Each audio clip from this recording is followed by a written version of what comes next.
This program has been rated mature by the Gaming Radio Network. It is unsuitable for under 18s due to content of an adult nature, which may be classed as offensive to some people.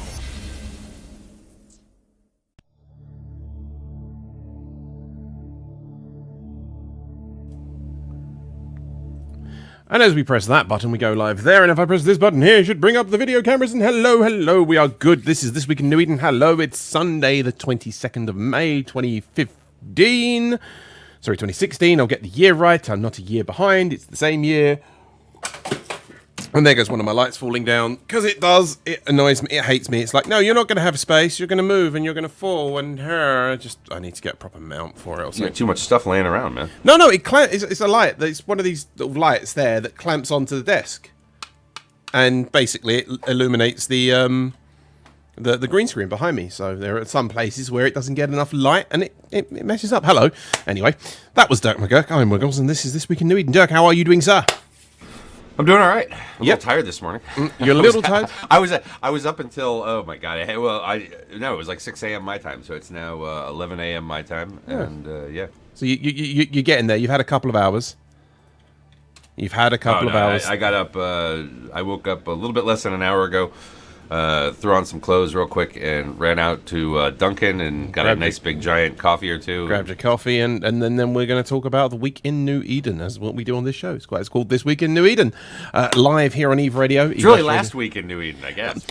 You know what? We really shouldn't do this, but we could call it Last Week Tonight. We should call it Next Week Last Week or something. Next week, Last Week Tonight in New Eden. Totally not ripping him off. No, totally not doing it. Anyway. Last week in New Eden, aka what's going on right now. News. Let me bring up the show docket because I have one. I actually have one. I have a little bit of a show docket that I made. If I can actually find it, it would help. So prepared on this show. I was all prepared, had it all done, and then I closed them all off earlier on. So anyway, drop it into Skype. TeamSpeak. Chat. There we go. Skype chat or TeamSpeak chat. Skype. Well, if I do it into TeamSpeak chat there. And if I do it into Skype chat, I have to bring up a Skype window for it, which I could do like that, and then do that, and it disappears, and it just disappears. It's just that because it comes up and it goes off on thing, but yeah. Anyway, this week in Serenenen, should we just say that? Should we just read that? Serenenen. Yeah, that's basically pretty much this week is This Week in Serenenen because everything's been going on. Oh, and This Week in skill point refunds. Because that's also going on as well this week. That's next week. Well, next week, yeah, still. A little bit of a tease there. You can see that's the tease, what we do. Anyway, so yes, what has been going on this week? Well, had a couple of bigger fights. There has actually been a few big fights this week that have kicked off all over Citadels and, a few other things, but it's kind of interesting to see Force Auxiliaries get killed. I don't know if it was I don't know if it was so much over Citadels as it was, sort of happenstance. And, well, they're kind of in the area, I guess. In the Imperium staging system. In the Imperium staging system of Serenenen. So yeah, they were they were probably in the grand scheme of the quote unquote war. Yeah, which I still just have this hard time looking at it as a war, but whatever. And not for derogatory reasons. There just haven't been a whole lot of what you'd call scaled battles, right? There's a bunch of running around and wishing for fights, but anyways.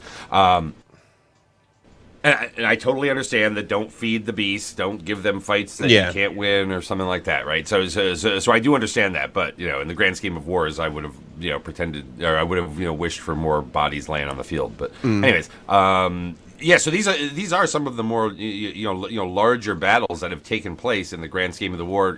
Not really seen since MTAC-0 back towards what I'll call the beginning of the heightened phase, right? Because again, this has been going on for a much longer period of time than Easter weekend. Well, exactly. I mean, did you listen to Celine's second podcast, this episode 2 of Celine Sandbox? You know what? I have not. I listened to the first one, and I just have not had a chance to get to the second. It's a very good listen, and he had Falcon and Manifest And Manifest, yeah. On there, and they were talking about stuff, and they basically said they brought up this topic about that and said, well, my understanding is what they said was between the two of them, was that CCP was actually in cahoots with I Want ISK to take out goons in this.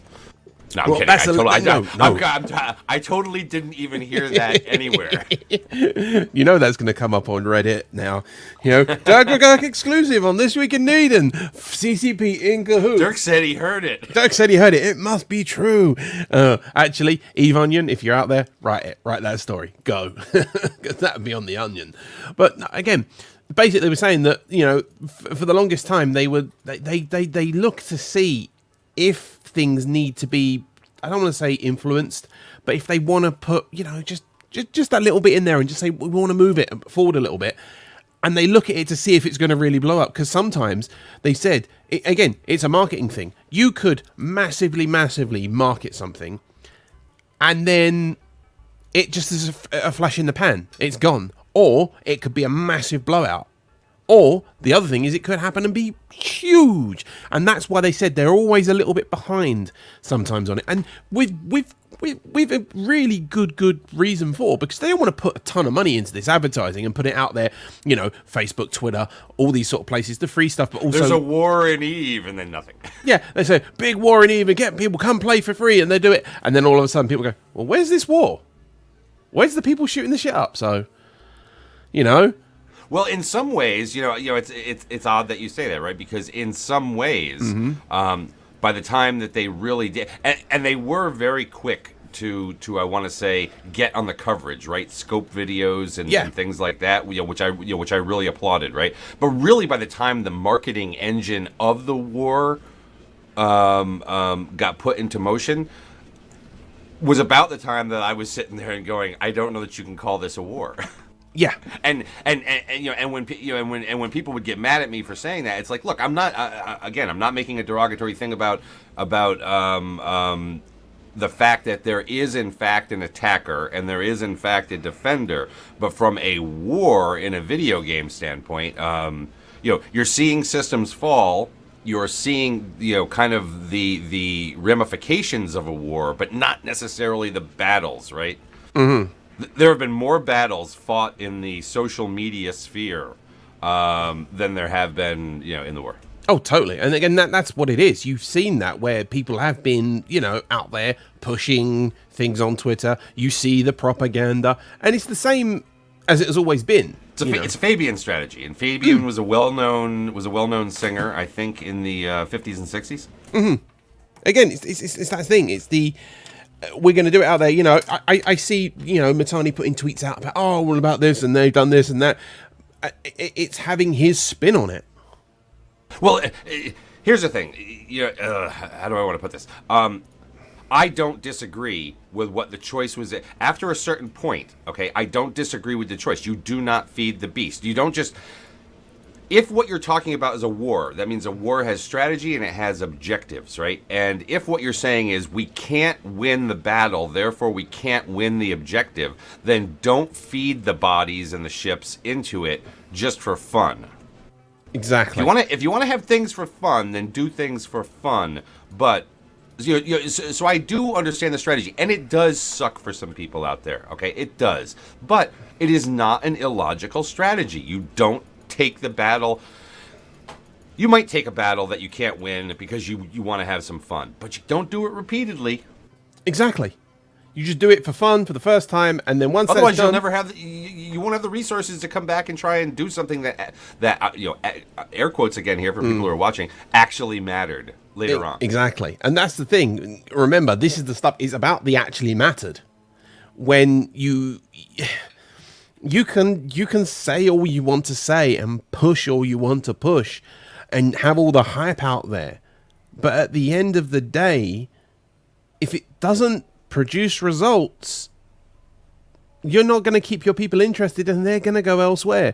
Hope Starsham in game says goons have always been risk averse though. Who dares wins. They have been risk averse, but then I'm going to tell you this now. Every single person who plays this game is risk averse to some point. Well, there's a difference between risk averse and risk sensible. Yes. Okay. Again, you don't just throw something at it and hope.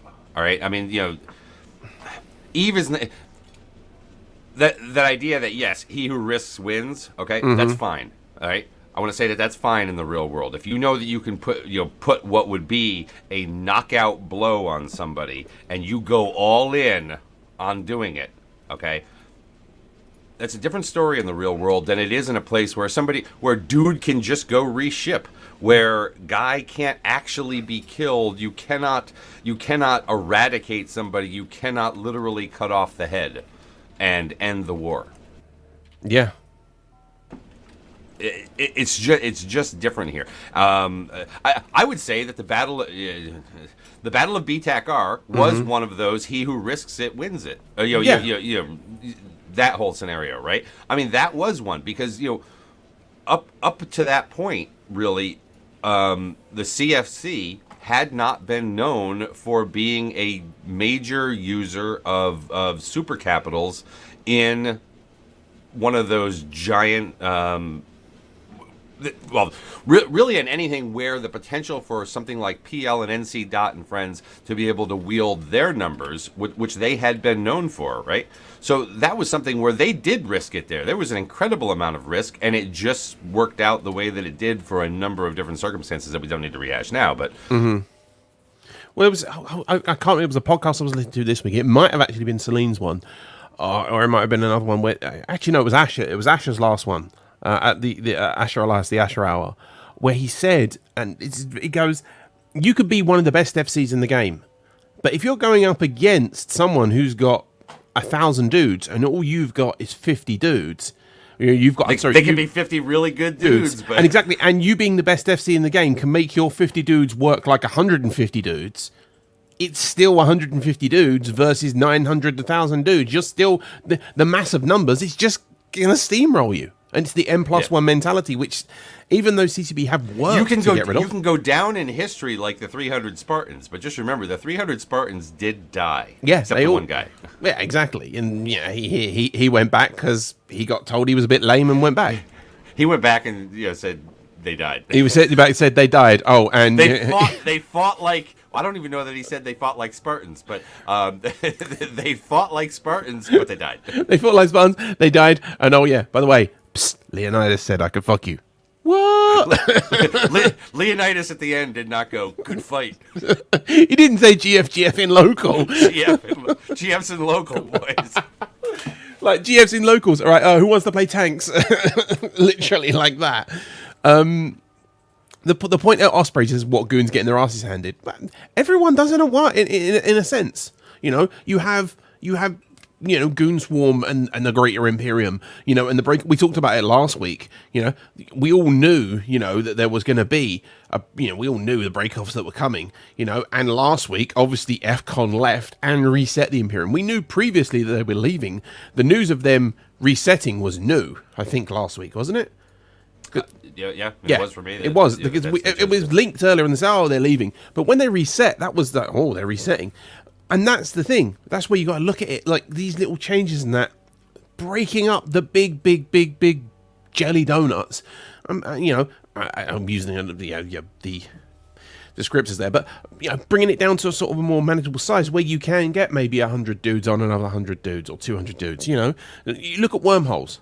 When they need to band together, the wormholers will band together. But after that, they'll just shoot each other in the face.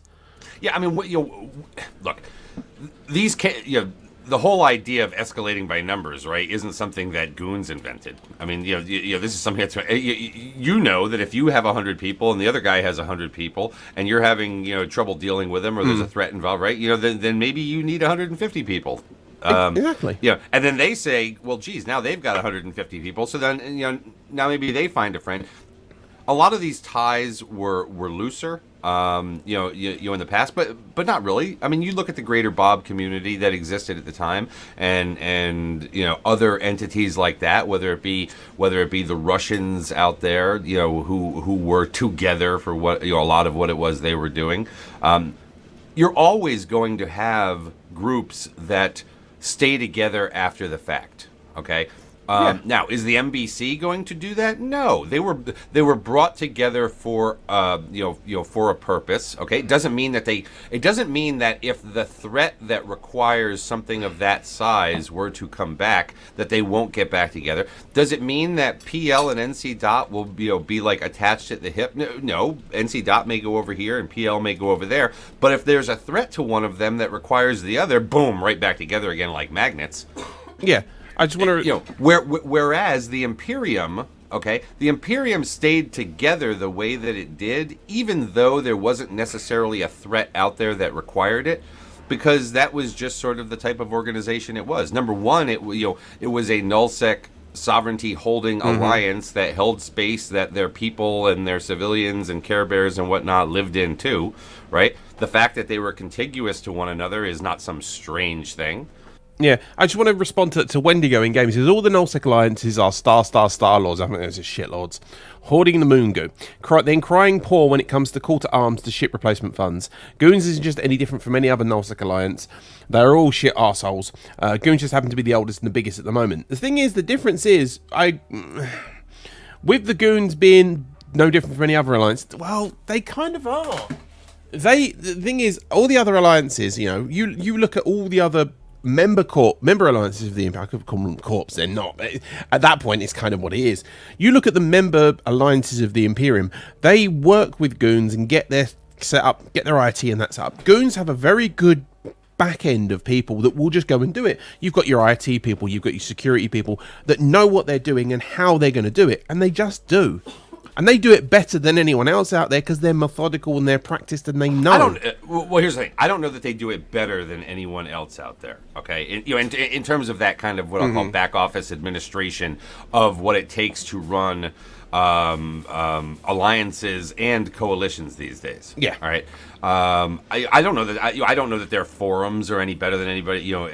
Any of the other major players or the other people that put resources into ensuring that they have a robust forum, that they have a robust communication service in terms of voice and notifications and things like that, right? I've never seen the inside of PLs. I don't know. I don't know what NC Dots is like, but I imagine that over the course of the years, they too have invested in their sort of administration technology related to like human resources management. I mean, these are again, Eve is real, right? And these are like businesses. These are like businesses with a lot of employees and people living there, and then you've got renters over here. So you've got to have kind of like the technology for keeping track of all of that.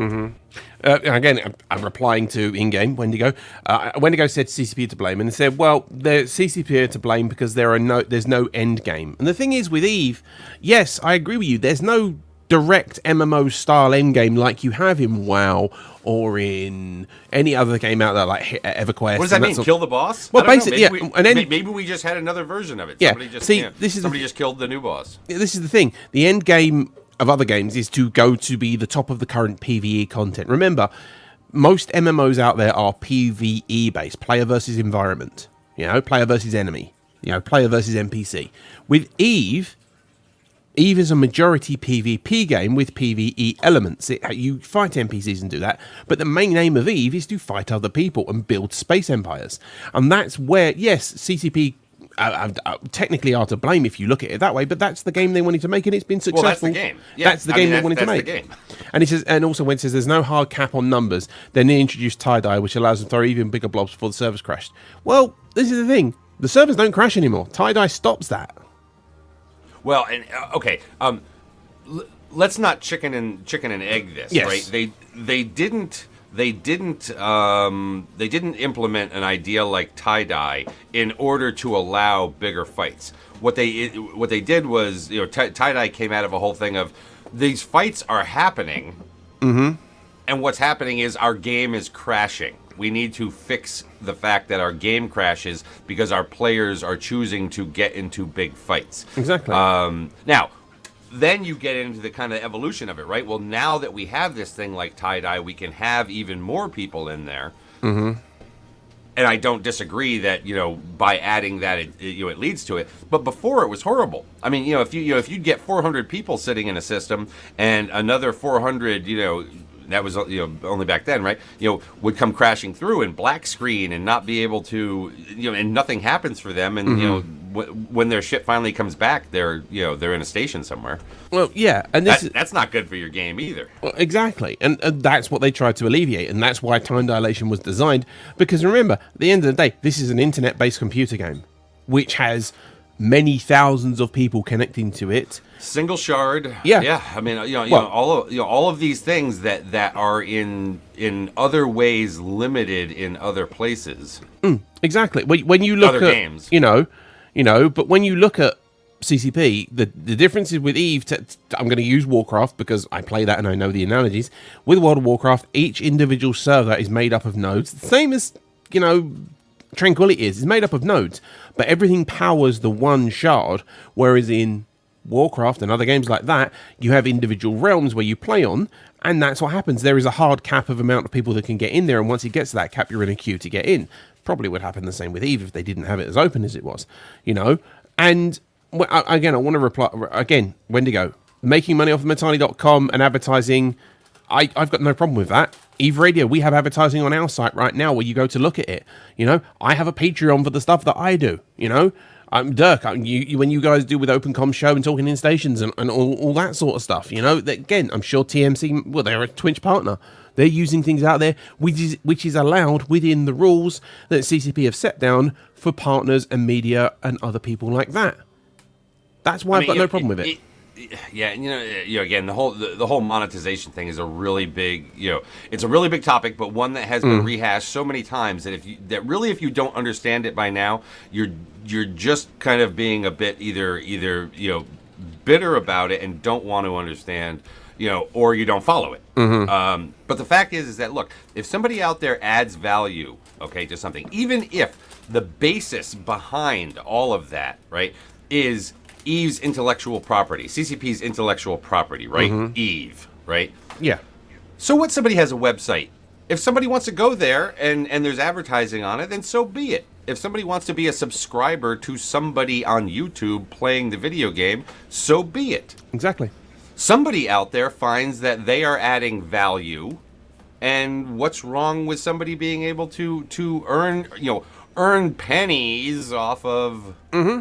And that's the other thing, is that this big idea that any of these people out there, I don't care who they are, unless they're somehow involved in one way or another with real money trading, which we're just not going to get into, or who really makes money off this game? People who sell, the game time codes. Yeah, they actually they make a little. They make a little bit. They don't make tons. For example, some of those people actually make real money. Oh, exactly, real money. I mean, yeah, we sell them here at Eve Radio. You can go to there and buy the plexes from us. Directly. We get a cut of that because obviously the amount that we make. I can tell you as a referral partner, I can tell you exactly how much I get. In fact, I'll go and look. I can tell you how much it is. The thing is, but they have a website. Okay, exactly. Yeah, fine. The Metani.com has a website. Okay, and you can look at it, however you want to. And yes, we stream open comms and Talking in Stations off the Metani.com. But that is not some huge moneymaker. No. Okay, quit buying into the theory that a man sails upon a yacht because of the money that he makes off of his website. Or that somehow, it is making so much money because they're monetizing their mindless minions, and that this guy over here who does something else and makes money on it is somehow different, or that any of them, there's anything wrong with it. If you can add value for somebody and somebody else out there wants to do something that allows you to make a little bit of money off of it for advertising or from Patreon or from donations or from whatever, so be it. If you're not paying for it, then guess what? You're getting a free ride on being able to use that content as well, with nothing else. But if somebody else finds value with it and wants to help them earn because of it, whatever. Welcome to the world. Yeah, this is what it is, Oh, that's expiring soon, isn't it? Is it soon? Yeah, it is. Oh, damn. Yeah, Nexus 7. I didn't want to raise the word capitalism because I know that I know how terrible of a word it is nowadays, but Multi-dollar empire, yes. Multi-dollar All of empire. your $2. But again, this is then CCP have said fine, and it's fine. If CCP turn around and say, you know what, you are no longer allowed to monetize any aspect of this game. We own the IP, and we do that. Everyone would have to deal with it and done, and that's it.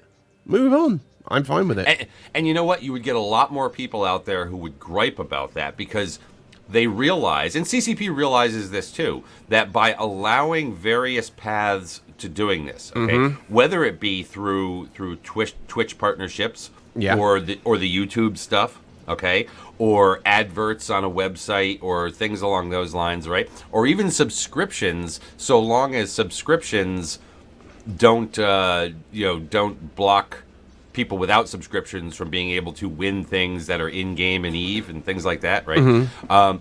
They recognize that this actually helps to maintain the attention of people out there and adds to the overall EVE umbrella of reasons why people stay around playing the game. Exactly. And yes, Desalarov Florankin says it's still, when you trade Plex for real money behind the scene, that's wrong. Yes, and people still do it. Yes, and it's illegal. And CCP fine people when they get banned. This is the thing, right? The point is, and also please, Lincoln, the point is not to conflate the two, though. Exactly. It happens. Black market, illegal trading will always happen. Always going to happen. There's not much we can do about it because it's CCP are up to do it. So, and when he goes, a lot of people in the, a lot of people in, I want to say in this day and age, okay, who believe that everything should be free on the internet. And this goes back to the Napster mentality, okay? Yeah. That, all the things should be free and shared, and what a wonderful world it would be, and all that, happy mumbo jumbo. That's just not reality. Yeah, exactly. It shouldn't all be free, and a lot of these things aren't some basic human right or anything like that. And now, and while you will have people who will donate their time and donate their effort, and I do this for fun. I don't earn off this shit, okay? Not by any means. Literally right now, even on donations that come into the Matani.com during shows that I'm on, does not go to me in any way, shape, or form. All right, but you're also going to have people who sit there and say, well, why should I just give it away? I'm putting effort into this. I may have actual costs that I have to deal with, not to mention that my time is not, value less. Exactly, and it's one of those things. It's why when I do this show, I very rarely talk about the Patreon. I do the other shows. And by the way, New Eden Update's on a break at the moment. Real life, all that shit. It will come back eventually. I'm not sure how we're going to structure it. I may structure it down, maybe make it longer, slightly longer episodes, but less of them, not daily, whatever. When we do stuff like that, and also for Total Eve and stuff like that, I have the Patreon up for that. Because, you know what, at the end of the day, if people want to support it, great. If they don't, even better. I don't mind. Word of mouth and all that is I'm happy times to do. And Nexus 7 says Bernie Sanders thinks it should all be free. And it inevitably always comes... whenever you have a conversation, it always comes back to Bernie Sanders. It always comes back to Donald Trump. Yeah, socialism. Yeah, make Eve great again. Donald Trump will, build an even bigger and better Eve. Who knows? Again, Wendy says, it's one thing to watch advertising on TV, but with computers, they won't access my hardware and won't behave themselves, so I run heavy ad blocking software. See, this is the thing. I run some, but I've actually toned down my ad blocking. I just run a script blocker and privacy badger now. And all that does, it just protects my privacy. I don't mind adverts, right? And I have no problem with them because at the end of the day, the content's got to be paid for, right? In one way, shape, or the form. It's like why I use Google phones. I'm on a Nexus 7 or a Nexus 6. I'm on the latest version of Android on that. I sell my information to Google. I get my services for free. I get my Gmail for free, Maps for free, all this sort of stuff for free. And this is the thing. I run ad blockers. Oh, whatever. I don't. Yeah, again, some people do. I tell you what, I never ran an ad blocker. Yeah. I never ran an ad blocker until I started watching more Twitch. And I got tired of when I would go to upload, when I would go to, load up the Twitch page and I've got to sit through a freaking 30-second ad. Yeah. Okay. And if something happens where I have to reload, like I don't know, it freezes or lags up or something, whatever, and I want to reload, I got to go through it again. That was the only reason that I have ever put an ad blocker on, and it was because of how it was affecting me on Twitch. Well, this is why, and you know what? You can do things like Privacy Badger and script blockers, and it stops half of those ads because they're poorly designed. The ad content is poorly designed. Stuff from Google is designed so well that it comes through perfectly fine through that because they're an advertising company, And again, total fucking sidetrack, off Eve, but that's what it is, and that's how it is, And I'm gonna throw the old free-to-play Eve mentality thing in there as well. People go, Eve should be free-to-play. Well, yeah, if it does, then you're going to have the pay-to-win sections and stuff. Everything should be free. Just make it all free. Yeah, exactly. I know. Anyway. I don't know. Yeah, I tell you what. You go back to when Eve was the golden age of Eve, okay? That part of Eve with the really high not just subscribers, but also active players logged in, PCU counts and shit. Okay, guess what? The majority of people playing Eve at that time, the giant, vast majority were through subscriptions. So I don't know. Maybe that says something. Maybe when Eve was basically the pre-Plex era, maybe that was a more active time. Maybe people felt like by paying their subscription that they were more invested into the game, and they were literally more invested into the game. Exactly. Oh, by the way, 5% is what I earn off a Plex. So when somebody this is a 60-day. This is 2 Plexes. This is 60 days. It's 2 Plexes. When somebody buys 2 Plexes from Eve Radio via my affiliate link, I earn 5%, which, wait for it, off £23.99 is a massive whopping £1.20. So, and if you think that, right, and then Eve Radio, they give me 5% of the total. So they must not be making much because CCP aren't going to sell it to them under cost. No way, shape, or form, because there's a set limit of what you can think. But yeah. But anyways, I think we did get sidetracked off of legit Eve on that, which is one of those easy topics to get sidetracked off of, like when somebody brings it up, because I still don't always know why they bring it up. But anyways, let's cut back. So there were a couple of big battles this week, right? The first one seemed like it was more of a happenstance battle in Sereninen. PL had a fax machine out there or something, and there was there was a ping for Imperium to go out and try and do something, and it worked out that it escalated in the way that it did, and there weren't a whole lot of allies apparently in the area on the MBC side that were able to get there in time, and the Imperium was able to take out a number of fax machines from PL while trading a large number of subcapitals in the process, but certainly came away on the ISK side of the battle. And then a day later, you had another one happen, but this time there were more allies. I think there were more people who knew about it. The other one seemed more spur of the moment. This one here seemed like it was known that it was coming. And that turned out the wrong way. And what's funny about it is if you listen to yesterday's Meta Show, there's a bit of a discussion about it. And there was certainly a lot of discussion in some other places out there, especially on the Imperium side. Wait, I thought our strategy was not to throw ships at them for no good reason. Why did we do this? And you actually hear Matani give kind of an explanation of how it went down, which could probably be summed up in a TLDR of, well, it was a mistake. Yeah, mistakes were made. Well, or it was just, whatever. But what I found interesting about the fights, right, and on Talking in Stations on Friday night, we actually had Boat and Manny there, who were both involved. And what was interesting for me was to hear some stuff about this was really the first kind of scaled battle where you had a number of carriers and fax machines out there and capital ships on the one side, right, on the PL/MBC side of things, versus a reasonably large slew of subcapitals. And I was really interested to hear them talk about, okay, so what was it like going up against those capitals? Were you able to do anything against the fighters? And Boat said, no, we had a problem with the fighters because, we didn't have scramblers on, so we weren't fitted to be able to lock down those fighters and defang those carriers. Yeah. And then on the other side, also hearing about Manny talking about, what these new mechanics were like, using these carriers against, against subcaps.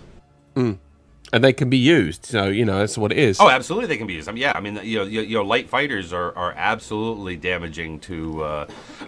He was talking about Manny pre-show. I don't think it was on the actual show itself, but was talking pre-show about ways of getting light fighters up to going 21,000 meters a second or something like that. Like you're not going to outrun one of these fighters depending on how they're set up. Well, exactly. If they are set up in a certain way, you're never going to outrun them, and you have a very, very short chance of killing them. And that's what it is. And I just, the whole meta has changed massively again because with the changes to carriers and force auxiliaries and fighters and doomsdays and everything like that has come in with Citadel, and people have now adapted to them. Okay, the ahead of the curve people were out there on Singularity months before, weeks before, testing these changes to see what has happened, and they now know these things. They know those secrets, and they know what's going on. And sometimes some of them are just, we've got to make sure this is done.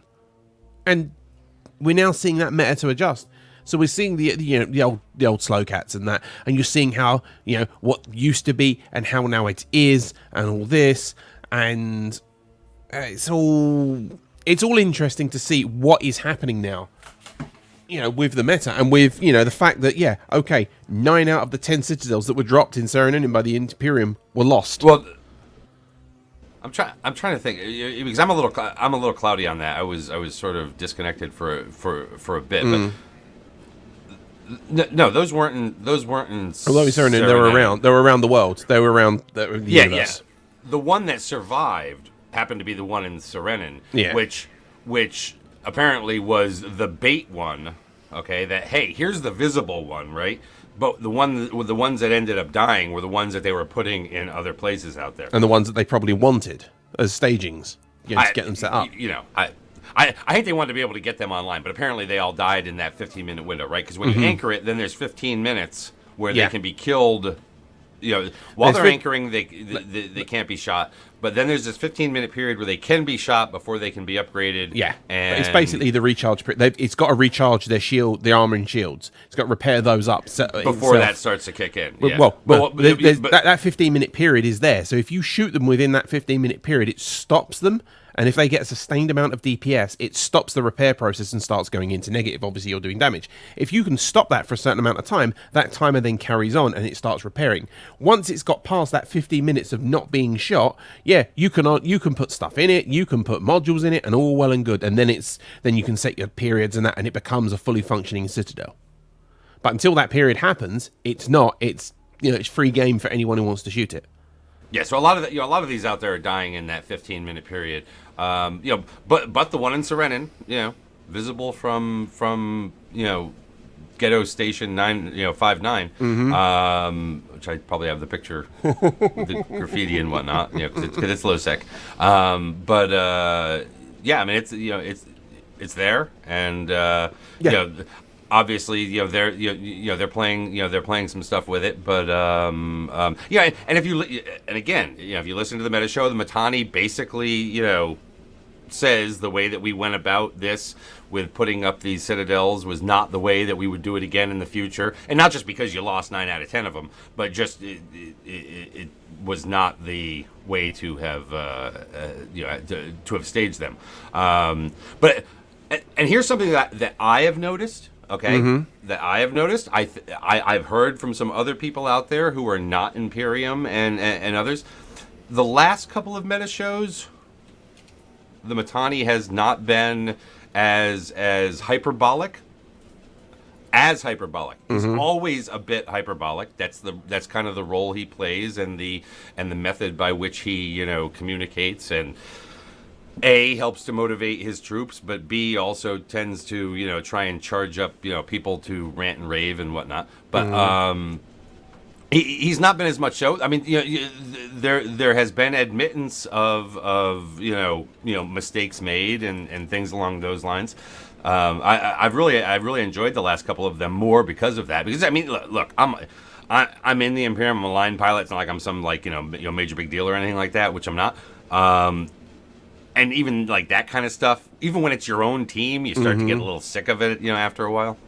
Yeah, it's what it is motivation. That's what it is. If you're on the winning side and you're winning every time and you're motivated to log in and get fights and shoot people, it's great. But if you're on the other side and it's like, pretty easy to motivate people when they're already winning. Yeah. And I'm going to say this on air, even though I've been saying it in chat. Wendigo, please move on. We've finished talking about stuff like that. We're now not talking about Steam and digital downloads and season passes and the fact that Fallout 4 costs you $20 more for the digital download. Go and buy it from Amazon and get the code and put it in. Done. Simple. That's what it is. Anyway, no, that's the thing. It's the motivation. It's the getting out there to do stuff. If you're great, you're great. If you're not, then you're like, yeah. Do I want to log into EVE this evening and probably get shot in the face and spend 3 hours maybe on a Titan waiting for the bridge and do that? Or do I want to go to the bar with my friends and have a few drinks, shoot the shit, and actually talk to people? And Nexus 7, you said that Citadel that Imperium has, goons have, in Serenity is right next to PL's Fortizar. Yes. PL's went up afterwards, if I recall correctly. I believe it did. Yes, I believe it did. I think it did. Yeah, I think. Yeah, I think that was. These things are gonna. There's gonna be so many of these damn things out there at some point. God, I hope everybody kills these things everywhere. Like wherever you see them, just find friends and let's find. Otherwise, man, we're gonna look back like 2 years from now, and there's gonna be blanketing skies. You're gonna go through like every gate in HiSec, and there's gonna be a damn Citadel there. Yeah, exactly. And I guess if that's somebody's dreams, then it needs wrecking because, I don't know. Bring on the wrecking machine, as they say. And also, I'm still going to say this. I am in the seriously anti. I do not like the Upworld Consortium camp. I hate them. You don't like what? The Upworld Consortium. I think they are... The evil empire? They really are. They're literally Microsoft? No, they're not even Microsoft. You know who they are? they are, they are Oracle after they bought Sun for Java. Oracle took... Okay, tech story. Oracle took Google to court this week and, the last few weeks, basically saying, oh, you did this, whatever. Dude, you're trying to get money out of them. They're trying to get $9 billion US out of Google, which to Google isn't much, whatever, but whatevs. The point is, don't be that person, because I know what's going to happen already. I can see it. Basically, the Upworld Consortium, if I to put this into EVE terms, they are the nice, polished, well-dressed, well-mannered front end of the Sanchez Nation. That's exactly what they are. I'm going to say it. I just said it.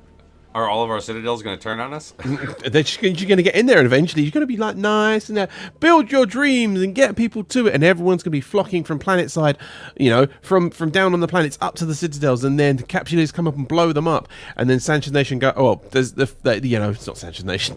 Up will go, well, we're gonna take these bodies and cremate them. No, we're gonna reanimate them and turn them into stuff and whatever. That's just me anyway.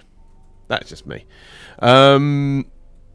Yes, Wendigo. Wendigo. Really, I'm gonna be seriously honest, right? If you don't like the fact that people were talking about planting citadels as they draw a penis on the Jitaran dock, fair enough, and it was bad enough with HiSec Poco owned by players. Do you know what? You are more of a bitter vet than if me and Dirk combined with a few of the other... Well, hold on. No, that's kind of along the lines of what I was just saying before. Is that look, before these things blot out the sun, just kill them as they come along. But you know what? Here, kill them equal opportunity. All right. Just because something's got some charity banner attached to it or something along those lines, don't let it sit there just because you think it's got a happy story behind it. All right. Kill them all. Exactly. And let God sort them out. Exactly. And to Carlos David, who's watching on the YouTube chat, or YouTube, he says, is this a game really good? I wanted to try it, but I wanted an opinion first. I said this, it's a very long-winded game. It's not a jump in and out game, and I'm going to say this to you. try it. Do the trial. Go out there. Do something like Eve Uni or somewhere along those lines and have fun. Just try the game. But remember, it's not a solo game. You can't play... Wait, no, that's a lie. You can play... You can play this game on your own. But it's better with friends. Which is mostly everything. We should have an Eve recruitment and counseling service out there someplace. where people can come in like when they're like looking for a job and they like come in and they're like, well, do you have your resume? Do you have your CV? Tell me what you've done in the past. What are you looking to do? Well, here, I tell you what, we've got this over here. Why don't you maybe take a look at this? Take the first 21 days to just kind of like check things out or whatever, and we think that maybe you might want to do this over here. Mm-hmm. Exactly. Wendigo's advice is my advice. Create several trial accounts and see which gameplay style suits you. I agree with that. My advice, create a trial account, play it, and see what happens. Just see how it goes. Look out, there are, I'm going to think, you can look up Eve University, and also you've technically got Waffles from PL, the new Bro Corp. There's a lot out there. Trust me. It's a very if you had to describe Eve, I can't do it. Okay? And here's the thing. This is terrible, right? Okay, because I'm taking courses. Mm-hmm. I'm taking courses for another master's, and I had to go and actually take a couple of undergrad courses in order to satisfy a certification requirement. Anyways, so I'm sitting in class with these like 19 and 20-year-olds. This was basically like, I guess, a sophomore or junior level course that I had to take. Yeah. And I'm sitting in there, and we actually got to talking about a different game, okay? And then I said, but I tend to play, Eve is my main game. And they're like, oh, that's that spaceship game, right? They're like, what's that about? And half an hour later, okay, you're sitting there, and it's like, man, I feel like I still didn't do it justice. I don't think that there is a good 5-minute elevator pitch for Eve Online, because you will not do the scope of it justice. But then I saw a video the other day where the guy starts off by saying, ask anybody about Eve, and they'll tell you, oh, it's broad and deep, but they never really tell you anything about kind of like, what is broad and deep about it, right? Mm-hmm. And in a way, he's right, because it's almost like overwhelming to try and talk to people. The best way I can put it, okay, and it's hoping that people understand some of the terms in this, but Eve's not really as much of a game as it is a world simulator that uses a gaming engine to be able to play it, right? As you said before, Eve is not about PvE as much as it is about PvP, but that's more philosophical, not the reality. The reality is there's more people doing PvE than PvP, but that's background to the player-driven type stuff out there that is the hallmark of PvP and other things related to it. Exactly. And that's what it is. In a nutshell, that's what it is. It's the world's largest living piece of science fiction. CCP Seagull. Yep, it is. And speaking of the world's largest living piece of science fiction, next Tuesday. So not the 24th, but the 31st. So 2 weeks tomorrow. Well, a week. Real life online. Real life online. I saw that. It's quite funny. Force Auxiliary skill points are going to be reimbursed, finally. Finally. If you didn't know, obviously previous to the Citadel expansion, CCP seeded the books for the Force Auxiliaries for each race, the Aeldari, the Armada Caldari, the Glentain, and the Minmatar Force books, and people would train them, or people did dump skill injectors into them. They are now reimbursing any skill points traded in the defunct racial Force Auxiliary skills. The change has already been live on Singularity after the deployment was tested there, and you can find more information in the thread by Lebowski. Basically, they're going to give you as unallocated, and you can put them back in. This was because they changed Force Auxiliaries sort of late in the development process and said, we're going to actually change it from being a separate skill to train. We're going to use the carrier racial, which they did, and because they'd already released the books and people had trained them, people are like, well, they really hadn't. It had actually only been when they flip flopped back on that. Okay, it had only been a few days, if I recall. It hadn't been all that long. But since the Force Auxiliary skill books were already out there, and people had begun to train them already and injected. Exactly. They just left it as such. I guess they probably could have said, okay, look, here's your money back, and here's the skill points that you already have trained in those, boom, and just cut it right there. But that would have been probably more difficult. They would have needed to have adjusted on the fly, and they couldn't do that. Yeah. Although I do wonder how many people out there, even the ones who bought the skill books, right, and began to go down the path of training them, once they am I hearing that? I'm hearing that. Yes, yeah. It's a cough. Okay. Sorry. Yeah. Once the decision was made that that people knew these are being removed and you're going to be get the skill points back, right? How many people continued to train those things? Now, I had said at the time, well, look, if you are mapped perception willpower, right? Maybe what you do is you train these things, you'll get refunded at some point, and then you can dump them into whatever you want to dump them into, which would have been kind of an efficient way of, well, I've got this thing over here, I've got leadership 5 I need to do. Well, I don't want to map charisma, what is that, charisma memory or something like that? Charisma willpower or whatever. I don't want to go map for that. So what I'll do is I'll keep training in the way that I'm remapped for my characteristics, which is perception willpower, for these Force Auxiliaries, and then when I get the refund back, I'll apply it over here. So I'm like training charisma willpower at the same rate that I'm training, your perception willpower. Anyways, I wonder if there's people who did that. There probably are people who did that. But then I think there's also people who probably just stopped training that and moved over to, I don't know, light fighters or support fighters or whatever. Yeah. Sorry, I'm just typing back in chat to Nexus 7. Or maybe they trained that and then, are going to, we're planning on taking the unallocated skill point refund and applying it to whatever. Who knows? Yeah, exactly. And that's what people will do. Some people who did that, they used the bonuses and trained it in and knew they were going to get a refund. And again, it's all about optimal people doing optimal things on optimal stuff. Min-maxers. Speaking of that, speaking of min-maxers, this Tuesday, min-maxers will have a little bit more to work to. Coming Tuesday, we are happy to announce the first recurring opportunity will be available on Tranquility as of Tuesday, May 24th.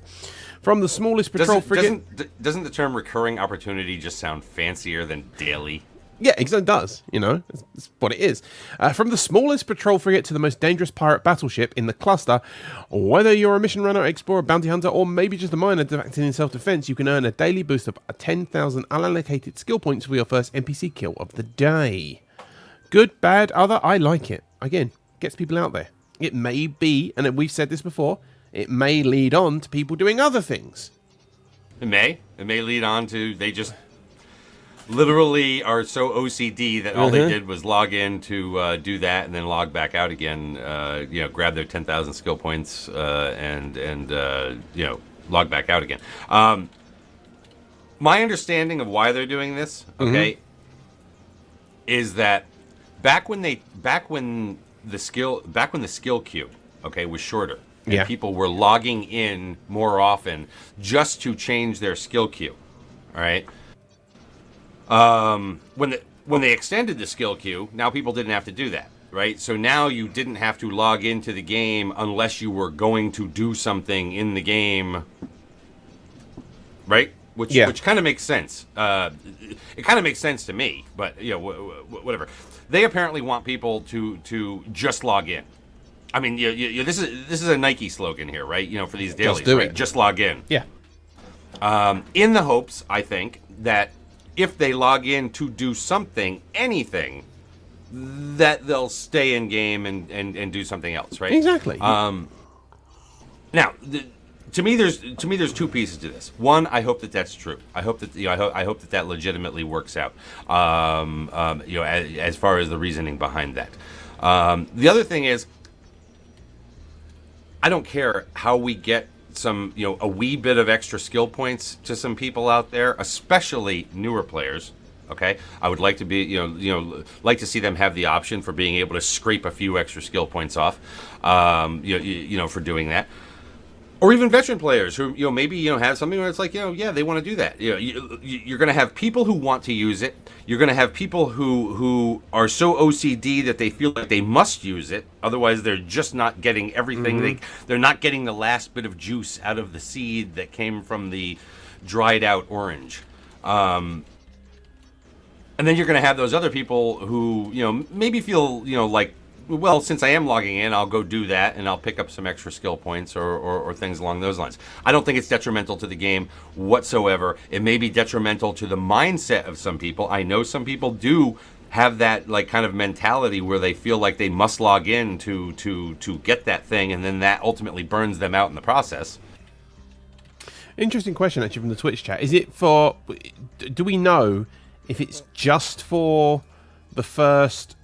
one you kill it on, the first character on the account, so you can't obviously go around the first character on the account. So if you want it to go to character number 2 on the account, okay, then you need to, that's who you need to kill that first NPC with that day. And it's something like it's every 22 hours. Yeah, it's every. Yeah, so, I'm just reading it now. It says every 22 hours, limited to 1 character per account per day, chosen based on which character completes the task. Right. Right. So they're unallocated, meaning that you can apply them to any skill that you have, but not unallocated in the sense of you can apply them to any character on the account. Yeah. But when it says every 22 hours, does that mean that today it starts at 8 a.m. and tomorrow it starts at 10 a.m.? I think it's every 22 hours from when you kill it. Or 6 a.m.? I think it's every... So it's every 22 hours from when you kill it? I believe so, yes. Oh, okay. That's interesting.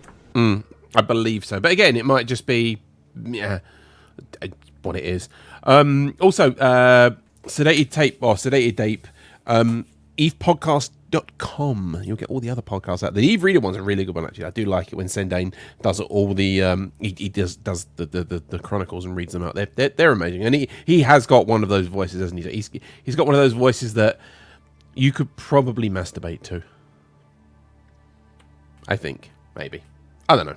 Who's Zendane? Yeah.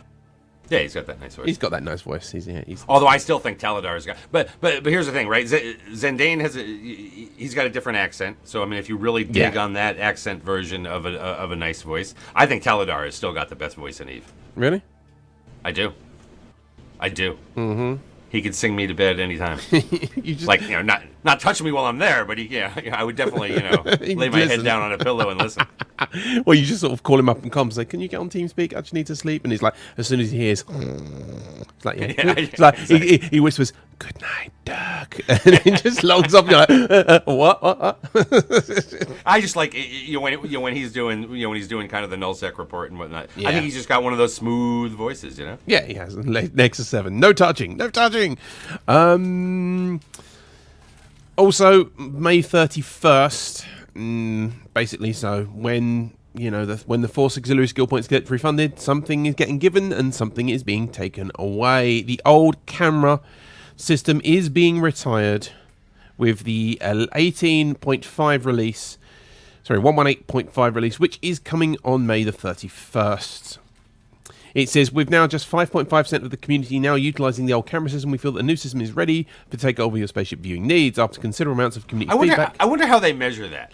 Well, you can tell. You can log into the game, and hold on. Is that the people who are logged in? Like of the people who have logged in over some period of time, 95% of them are using the new camera. Well, I mean, there's probably a bunch out there that maybe aren't logged in and aren't using the new camera. Well, there's a tick box. I'm looking at it right now and displaying graphics, and everyone on the Twitch says is offset interface with camera. That's offset interface with camera. Where's the old one? It is there somewhere.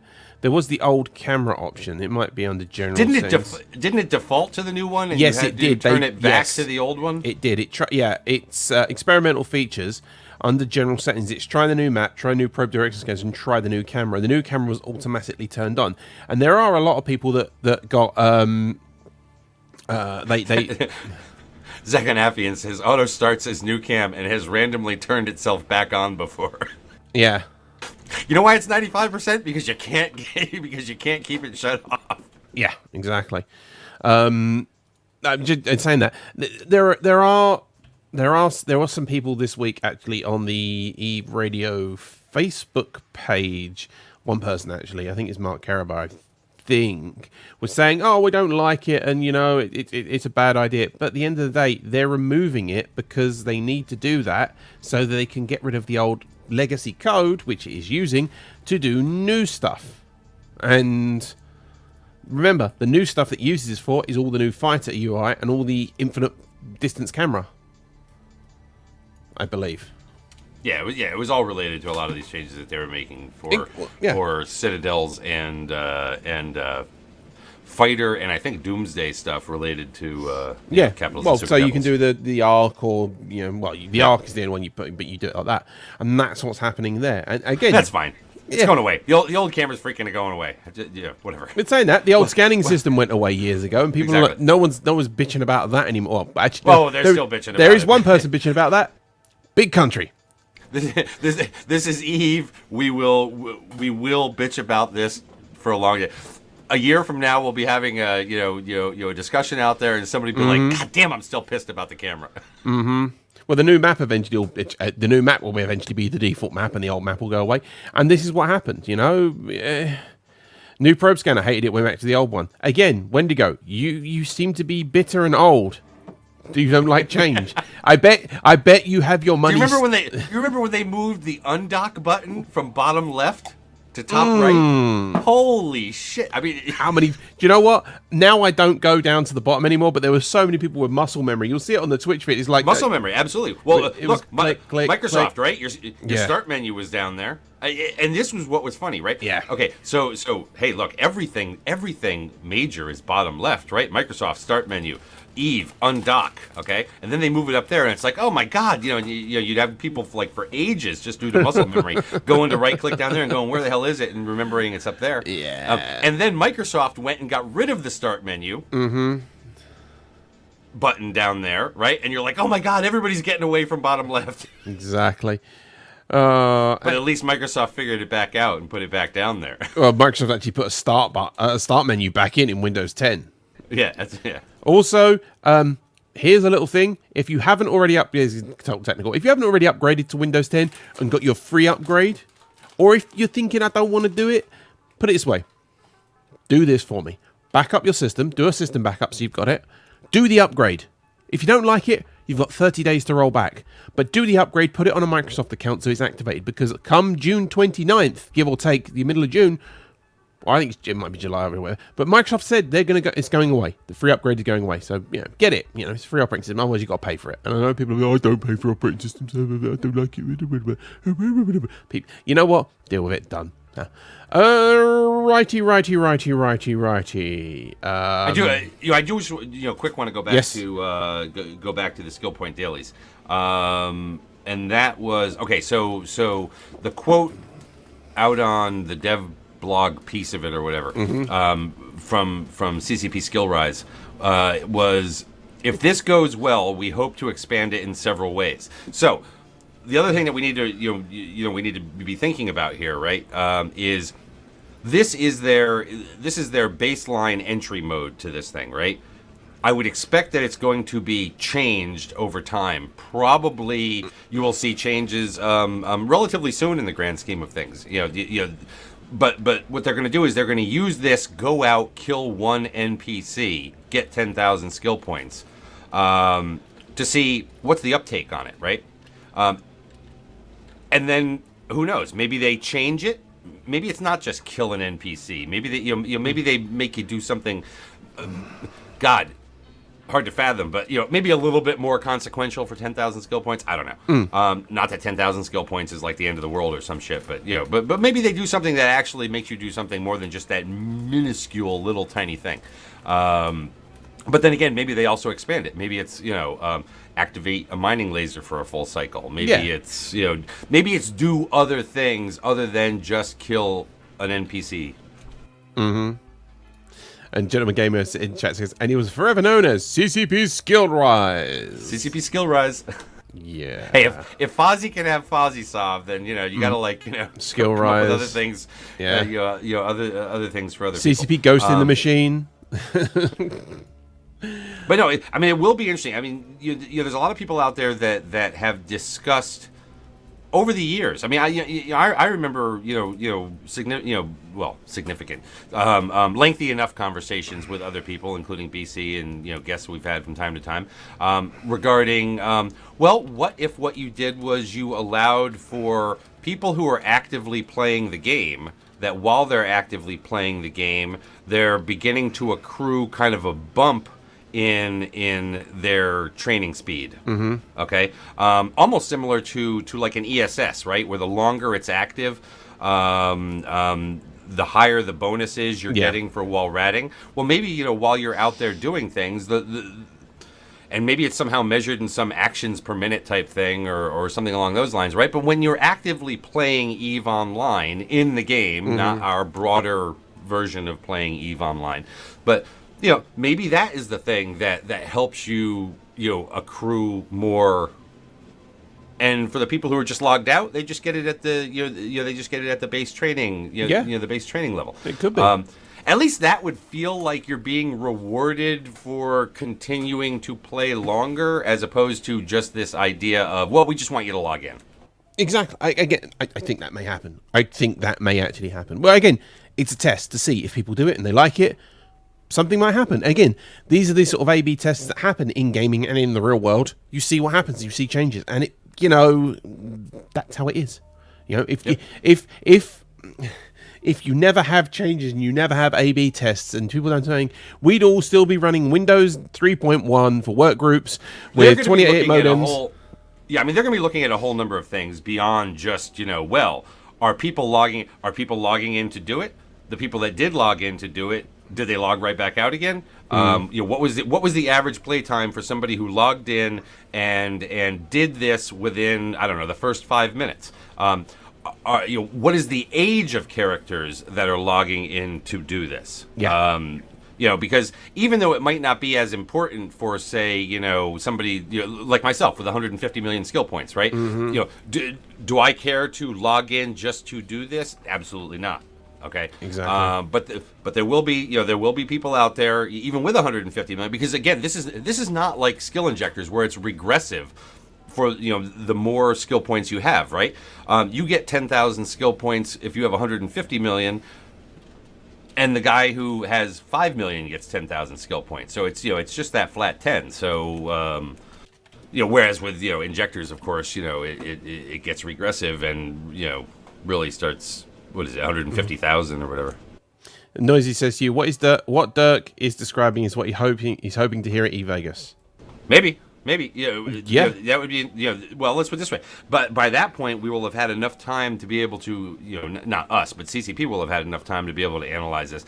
So, yeah, I mean, the whole idea is that, look, if they are going to expand it, I would like to see them expand it towards something that kind of, rewards people for not just doing something menial, but doing something that kind of, scales over time, keeps them playing longer. Because it's not just you want somebody out in space. You want somebody out in space long enough to, I don't know, do something to be, or become a target for somebody else or whatever, right? I mean, I really just don't want, it never mattered to me if somebody was just logging in and then logging back out again. Yeah, logging in for the sake of logging in is one of those things. But logging in, you got to check your market orders, you've got to do your things, and you got to log out. But maybe it makes them feel better, and because who knows? You know what I hope this is not about? Artificially inflating the concurrent users thing. Yeah. So I don't know. I hope there is more to it than that, and I do try. And CCP, if you're listening, which I know that you probably are, at least one of your people. Yeah, I don't think that's why you're doing it. Don't get me wrong. There will be enough people out there who do think that, but I don't think that. And yeah, I'm benefit of the doubt here, right? Let's see how this plays out. Let's see how it evolves. Let's hope that players out there provide feedback on it, especially if you're one of the. Not if you're one of the bitter ones who won't do this under any circumstance because fuck that, I'm just not going to, right? Mm-hmm. But if you're one of the ones who does do it, then provide some feedback on what you believe that, are you getting out of it what you want to get out of it? Or do you feel like it's forcing a grind upon you in some way? Yeah. Oh, yeah. Speaking of grind, should we talk about Hard Knocks?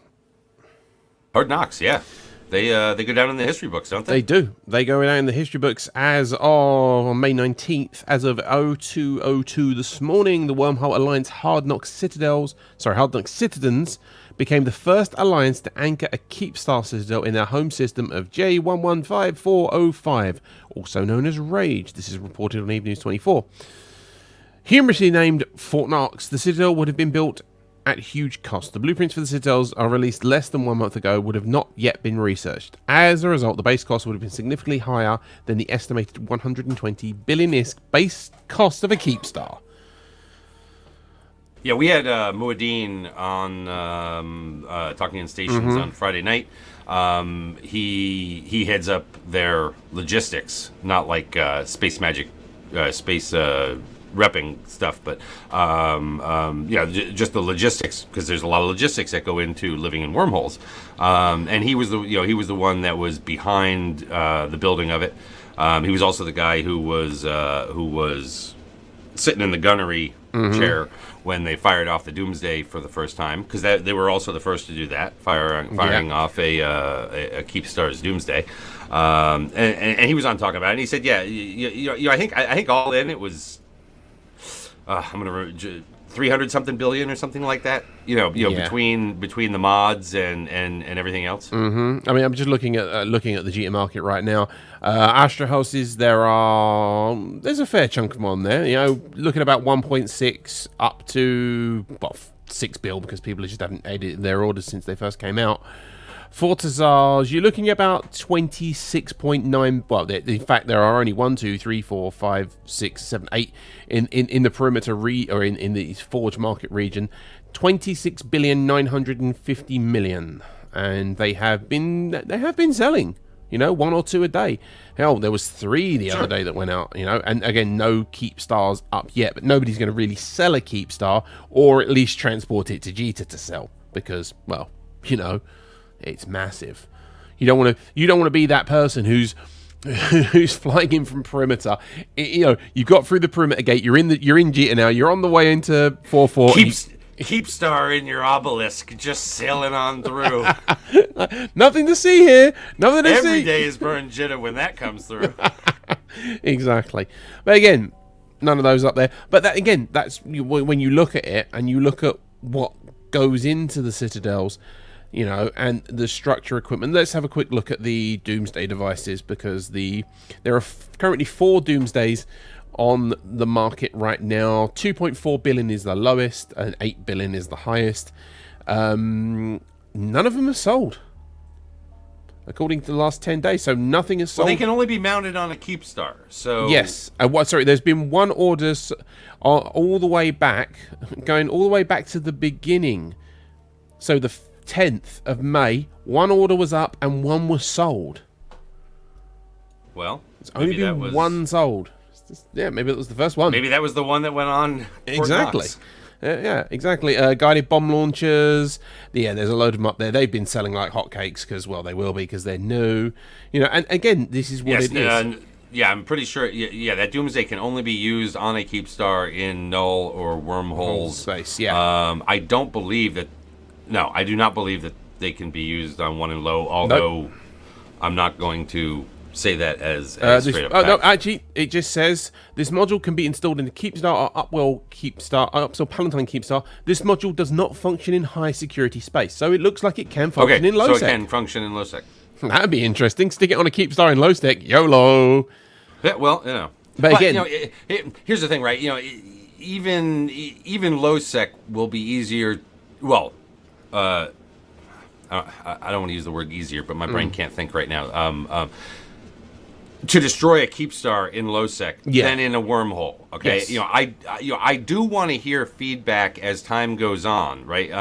Not that Hard Knocks can't find a way of defending itself. It is a pretty solid wormhole organization in its own right.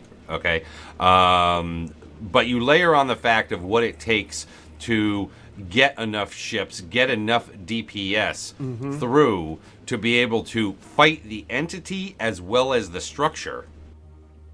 Yeah, Because and I'm really wondering, if maybe a Keepstar, is pretty serious business in a wormhole situation. Well, Wendigo just said, yeah, but a Keepstar in low sec can get hop dropped by a Titan, so it's balanced. But a Titan can't fire its Doomsday in low sec, can it? Or it can? No, but that wouldn't matter. But the point is that, you know what? However many people you want to bring to a low sec Keepstar destruction fight, okay, you can, right? With a wormhole, it's just different. But as he pointed out the other day, they do have shorter timers on there. Yeah. The timers on the smaller one, on the mediums. Yeah, I don't. And as Noisy points out, he says put a Keepstar in a C1. Well, number one, I don't think you can get the freight. No, you can. You would have to build it from scratch, literally. You can't, but you can't build one in a wormhole. They can't be built in a wormhole because the structure to do so can't do it.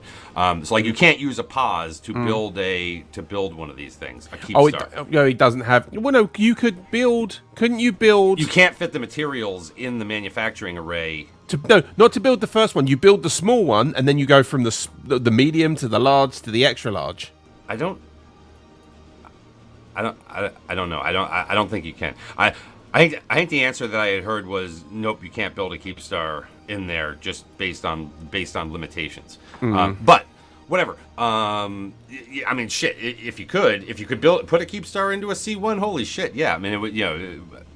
It would live forever. I would think. But I definitely want to hear from anybody who does try to perhaps attack this and maybe other wormhole groups out there, what their thoughts are about Keepstars in these things. Is it something that is way too difficult to kill just because of the logistics surrounding getting enough of a force into a particular wormhole to be able to do that? Yeah.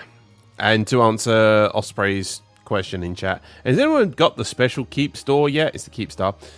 No. The Upworld Palatine. The Palatine, yeah. The Palatine is going to take things you when you need. Wendigo says when you need things like 1,000 spice wine and marines. Yeah, basically it's the blingiest of blingiest ones, and yeah, it'll be super props to whoever does it. Well, the fact that is whoever gets it up first, you've got a monument in space. Because that's always going to be there. Even if it gets destroyed, there's going to be a monument to it being there when it gets destroyed. Plus, you're going to go down in the history books as being the first to ever do it. And that's the thing. The first, hold on. And that would be the first in Eve of to literally spend out your ass. Yeah. Really? I mean, it would be it would be just the ungodly representation of overspending in it would be very real world, which is why it should happen in Eve. Yeah. Somebody out there has to have a gold-plated yacht, a legitimate gold-plated Hashtag gold-plated yacht. It's the ultimate dick move. The ultimate dick wave. Yeah. And again, as Noisy said, it'd be built like building a Titan back in the day. It would be building Steve. No, I don't think that it would, because I don't think that a Titan back in the day was worth the level of material commensurate to the overall economy that this supposedly represents. I get 1/15 of the overall Eve economy is what they said. So I mean that's. Yeah. It's a lot. Mitten's Greatest Revenge will be putting up the first Palatine. No. Let me counsel him against that. If that were ever, you're gonna pull out the Bataphone and call him and say, "Look, there you go, Mittens, really, no more, don't do it. Just sit there and stroke his hair and go, no. It's not even just that, because then it would just. I don't know. In the current situation, it feels like it would be a rather large target. But exactly. Anybody who builds it anybody who builds it is not only going to have to pay to have it built, right?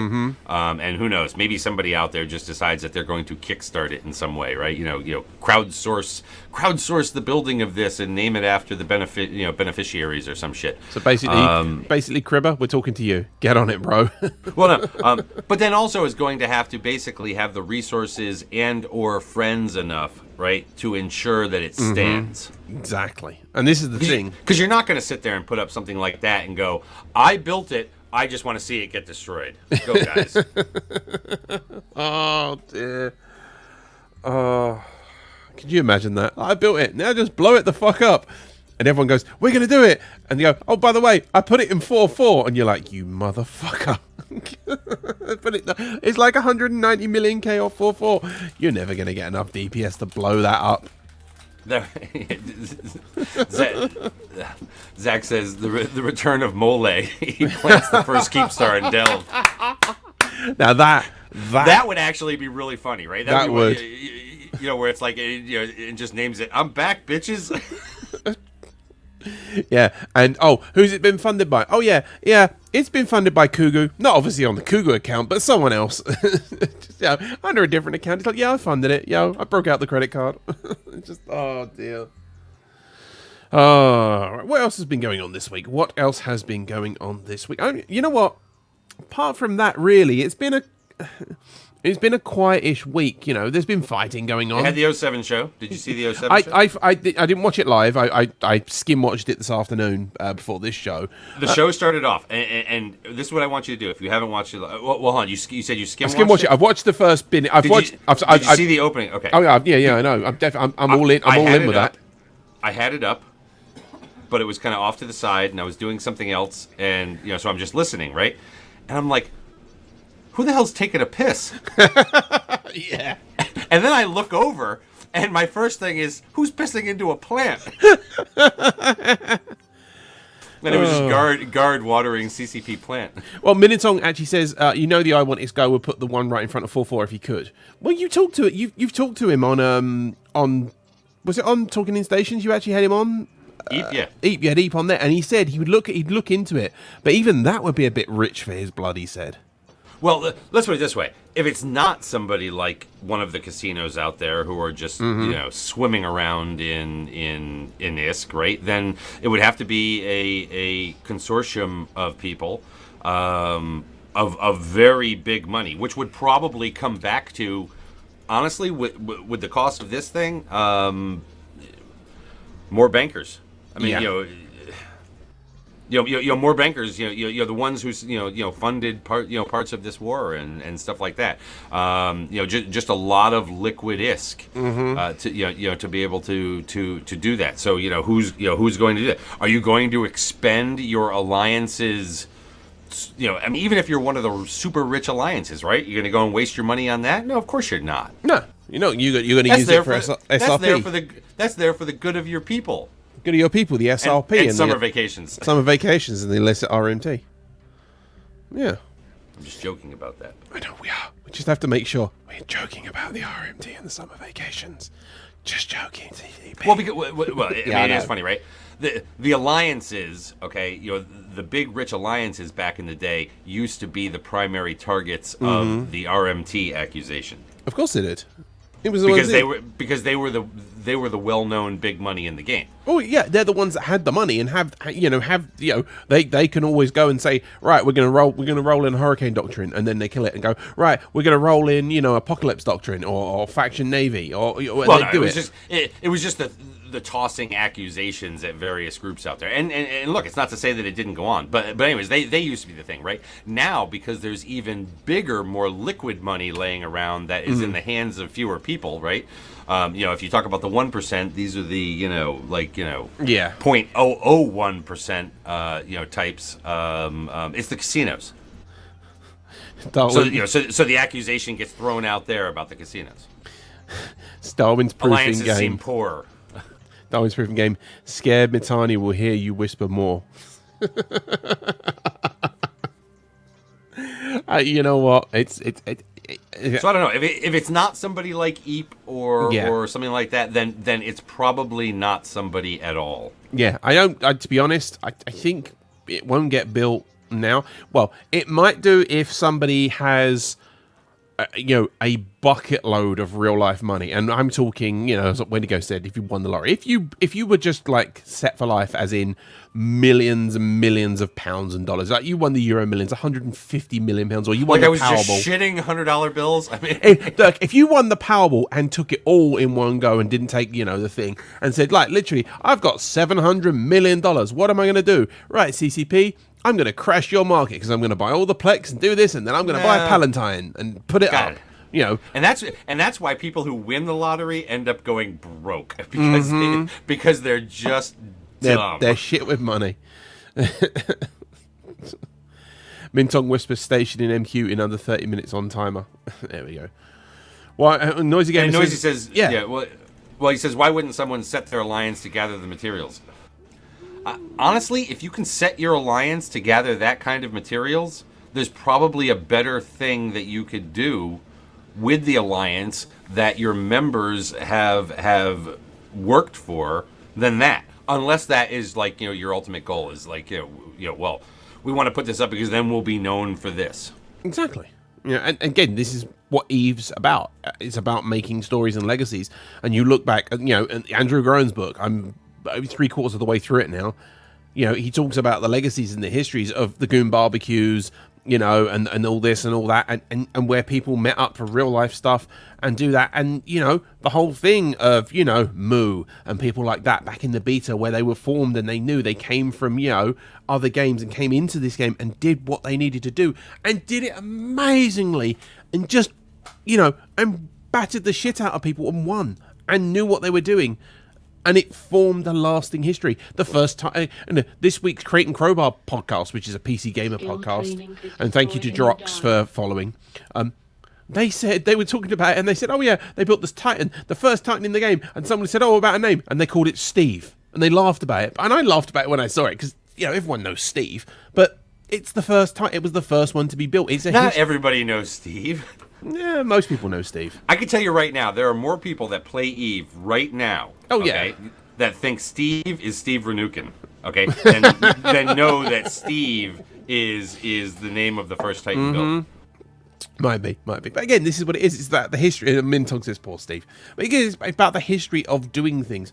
The downfall of Bob, the inside job, and all that sort of stuff. IT Alliance, that whole thing.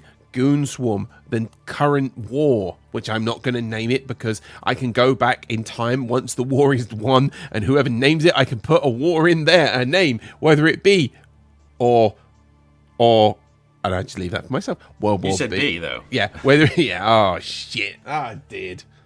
You only had one E in that, but I know.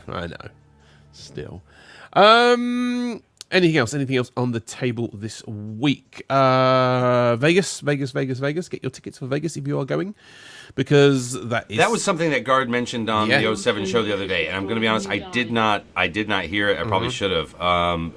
Did he say they're getting close to selling out, or did he say, or was he just saying, before they sell out? I think he was saying before they sell out, because again, I watched it. But even then, if you're planning to go, get your tickets, get your hotel sorted, because most people go, oh, it's not that far away and all this. The thing is, right, it can be, you may go, oh, I've got months to get my ticket, and you go, I'll buy it 2 months time in the end of July. You go there, sorry, all tickets sold out, and you're like, what, no. You're in that period right now. So since we've gotten past the various stages of early bird specials, right, discounted tickets, all right, we're now in the full price ticket stage. The only risk you run right now in delaying is that potentially at some point it does actually sell out, right? But your price is not going to change. You're now locked into full price. Yeah. What I've counseled on is that if you do plan on going and only have a limited amount of funds right now, to book your room at the discounted price. Yes. okay? Because the rooms will sell out before the actual tickets will. The discounted room rates will sell out. Now, some people stay at other locations anyways, so it really doesn't matter. And when you book your rooms, they only hold the first night plus taxes or something like that. Yeah. So if you book 5 nights, they don't take it all. It's only the first night plus taxes. I think that's what it is. I'm just having a quick look on the Planet Hollywood site now. If you want one room, let's say let's find the event. There we go. So we don't find there. Please select a date, and then a checkout would be, I don't know, let's say the Monday afterwards. Let's find, because it's got the discounted rate on there. If you were going to stay for 4 nights, so if you were checking in on the Thursday and checking out on the Monday with 2 people in your room, you're looking at around, well, the cheapest you'll get is $107 a night plus taxes and fees, going all the way up to $157 per night. Right. Okay, so plus taxes and fees. Obviously taxes, right? But there is something that's not on there. It's wrapped up in the fees thing. It's their resort fee or whatever, which gives you two wireless internet access logins, so like a laptop and a phone, or like 2 phones, or whatever. Yeah. Which you have to pay regardless of whether or not you use the Wi-Fi. It's just this extra charge that's included, and I think it's like $20-something a day, or so, or something like that. It's a standard. It'll be a standard rate charge. Again, that chain of hotels do. They say this is what it is. If you don't use it, you don't use it. A lot of resort type places have have these things nowadays, where it's apparently no longer an option. Noisy Gamer says if you want to get your room, you only had to spend $400 for 4 days, and they only charged him for the first night so far. So. Yeah. So what I was saying before. Yeah. And again, if you want that discounted rate before those run out, that's probably going to be the thing that runs out first. I don't know. It's looking like it's going to be a good time this year. I know the other night we were speculating about, what might we hear at E-Vegas? Last year, we heard about, a lot of capital, the introduction of a lot of the stuff related to capitals, and saw some of the preliminary things for Doomsdays and fancy shite like that. I think that they'll probably want to use E-Vegas for releasing some information on something. Who knows what right now? Just based on FanFest, I couldn't tell you what it might be because of the roadmap and things like that. I think what they said it's a new roadmap. What they said on Jeff Rader's show, he said they're not sure about what they're going to. Not Jeff Rader, Celine's show. It's all on Crossing Jeffers. They're not sure about what they're going to release now, but they will be information out, because obviously it's their event now. It's not a player-run event, and even at player-run events like Amsterdam, Event, Eve London, which they also try and do, yes, at some of those things as well. So like Amsterdam and like Eve Down Under, the larger ones, they do try and have some tidbit of something new, flashy or whatever that that comes out. Noisy Gamer says CCP just created a second PvE team, so that's a possibility. Could be. You'd have to wait and see.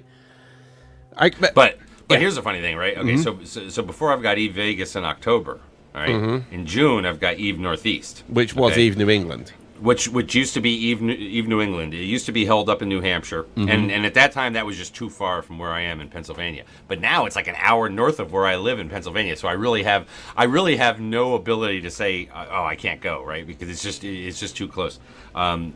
Jay McLean's coming down from New Hampshire to go to it with his wife. I've actually gotten Mrs. McGurk to agree, and Mrs. McGurk, she's like, "Are we camping or glamping?" Okay, because her idea of camping is it better be like literally a cabin style house. Yeah, something in the woods with running water, hot and cold, electricity. A 40-foot RV or something like that, right? And I'm like, nope. I'm like, we're not even getting one of the little things with bunk beds in it. I'm like, we're going straight up tenting on this one. And so she's going to be there, and we'll see.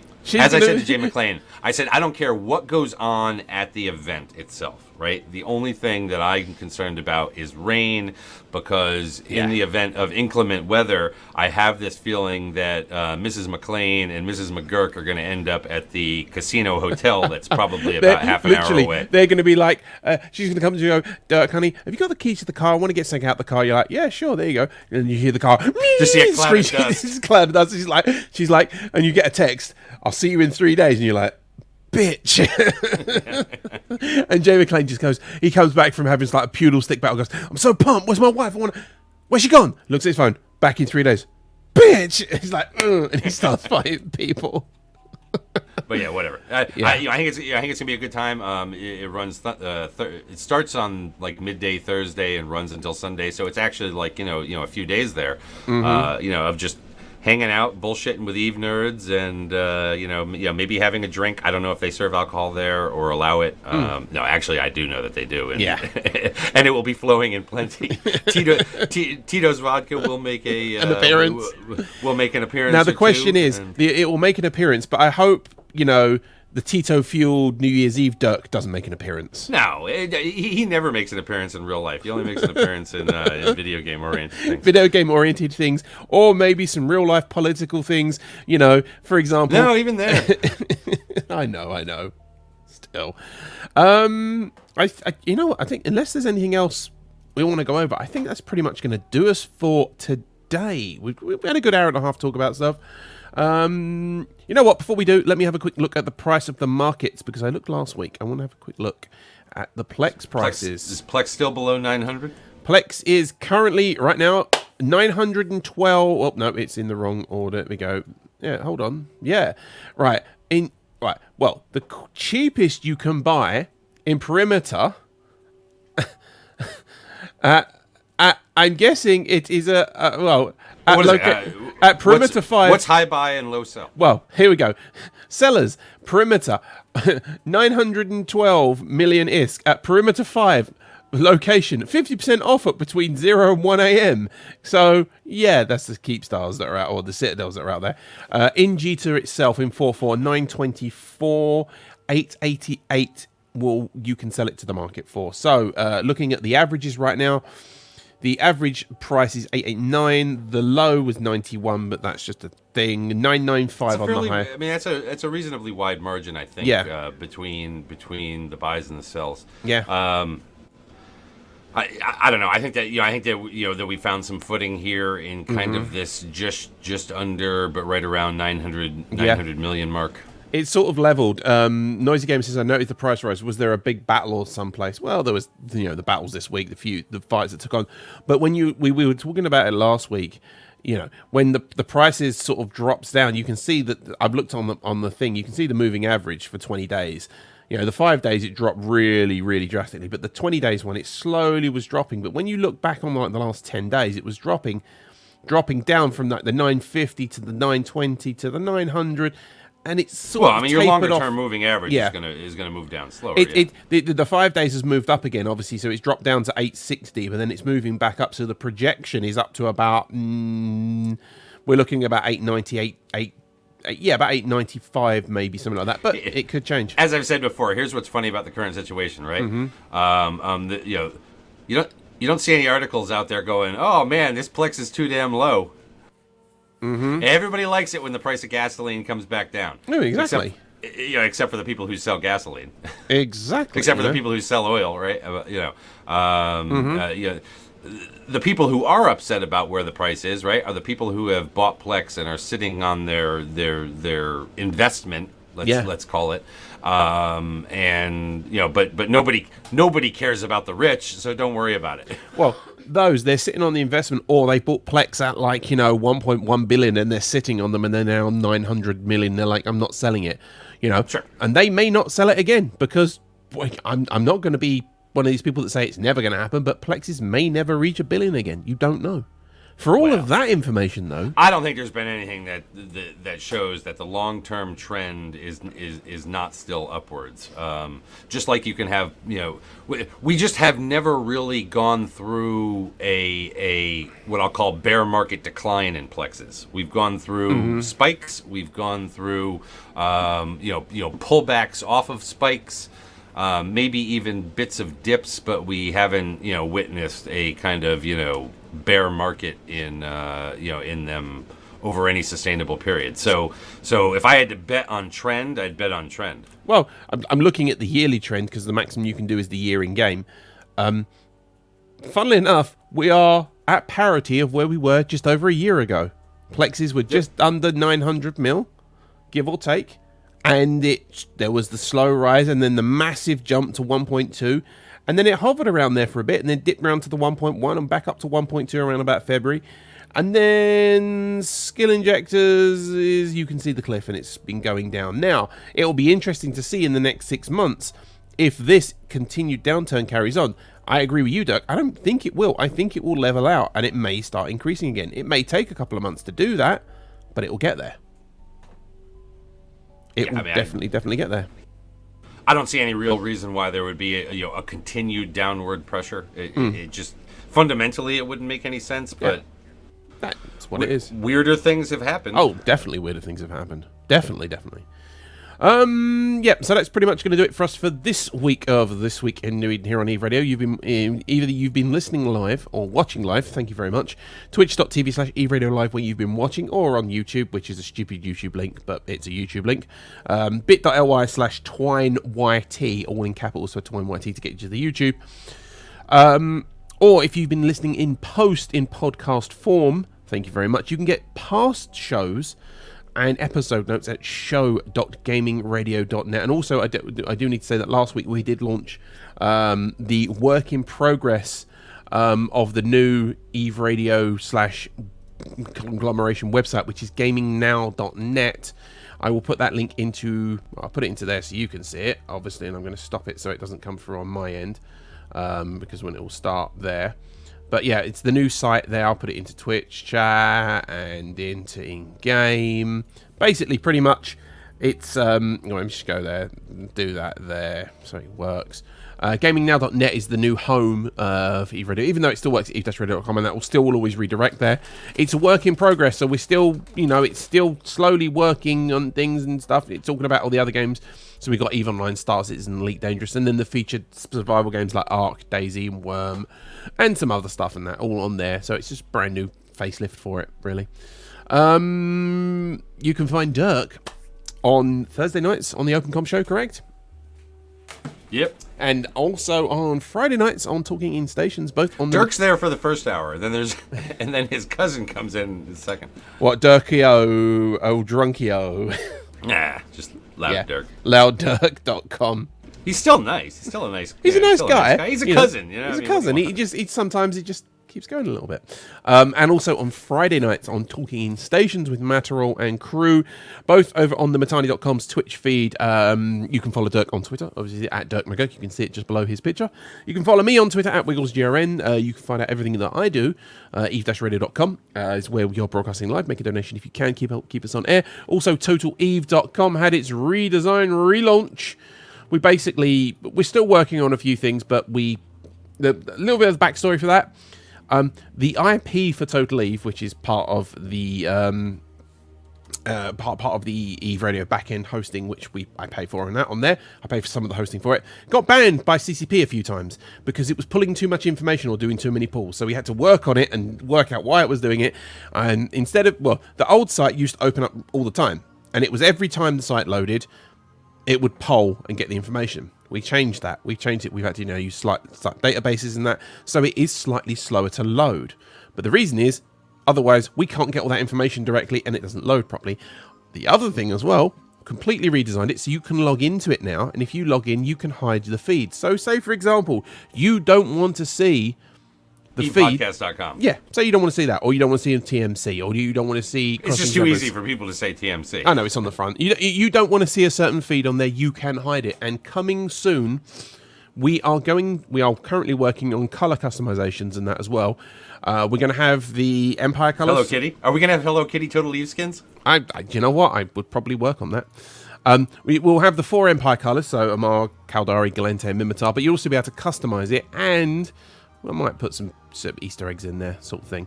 But we've redesigned it, slightly changed the logos on some of the things to make them, a bit more uniform, like the CCP ones, like their updates and the New Eden today, and those they were basic ones that we designed, and we've redesigned them and shrunk them down a little bit. All still fully modular, all still fully works on smartphones, and no, we're never making an app. I could, but nah, it's just effort. Actually, saying that, the guy who helps coding it, Mad Dog, he might just make the app. He might just make it for the hell of it, because he likes to do that sort of stuff.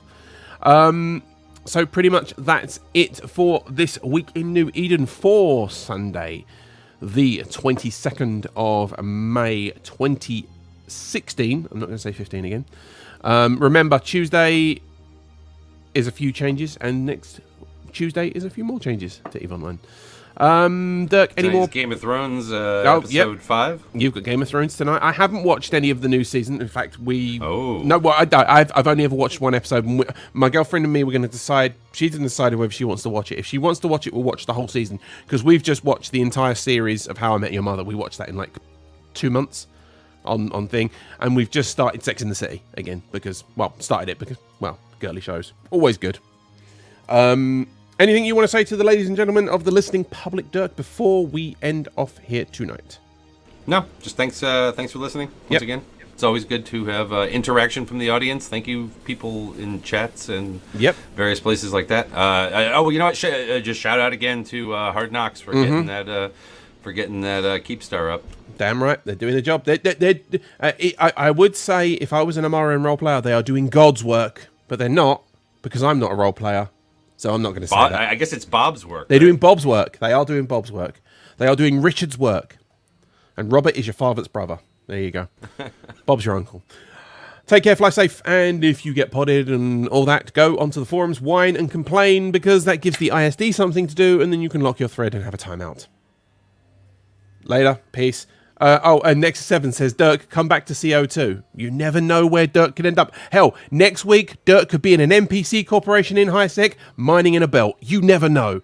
Keep tuned to his Twitter. You know what? Dirk may say, fuck this game, I'm going to go play Warcraft. You never know. Start the Citadel Liberation Army or something. Citadel Liberation Army. Thank you, use that for following as well. We're out of here. Fly safe, take care, and all that jazz. Later.